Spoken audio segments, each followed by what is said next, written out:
Wimbledon is one of sport's iconic venues. The storied courts, expectant hush, and that tradition of eating strawberries and cream in the rain.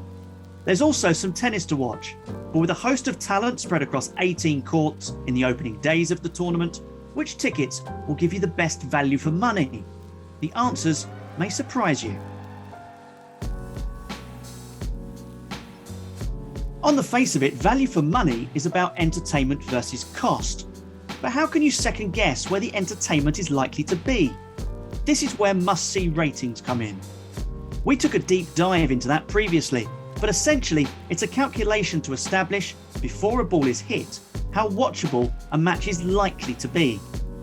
Our number crunchers took the pre-match must-see rating of every Wimbledon contest in rounds 1 to 3 over the past 5 years and looked at which courts they were played on. Court 16 emerged on top, with 3 of the top 4 most likely watchable matches in that 5-year period. There were also strong showings for courts 9, 8, 5 and 6.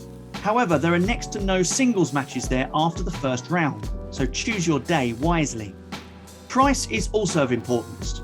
Centre court admission starts at £70, nearly 3 times more than a ground pass.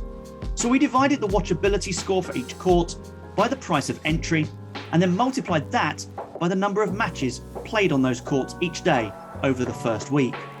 Armed with this, let's show you around for the best places to watch on each day. On Monday, court 14 is the place to be, with the highest value for money metric.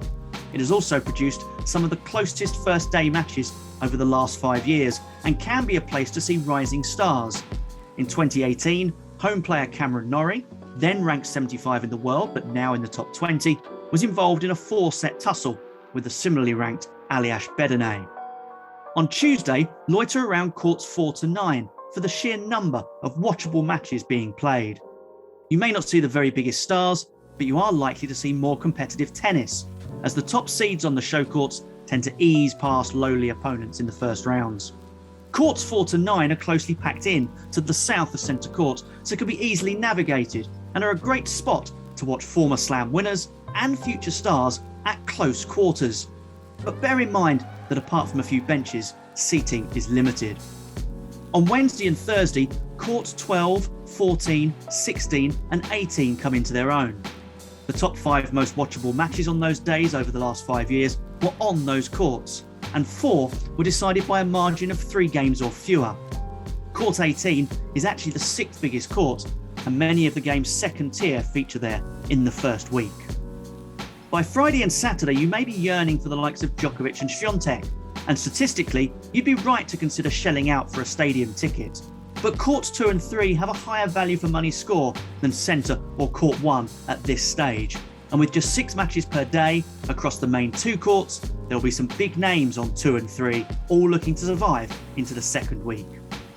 Of course, the Wimbledon weather is famously changeable, so if you want to guarantee yourself tennis of any kind, sell your most cherished possessions for 2 weeks under the roof of Centre or 1.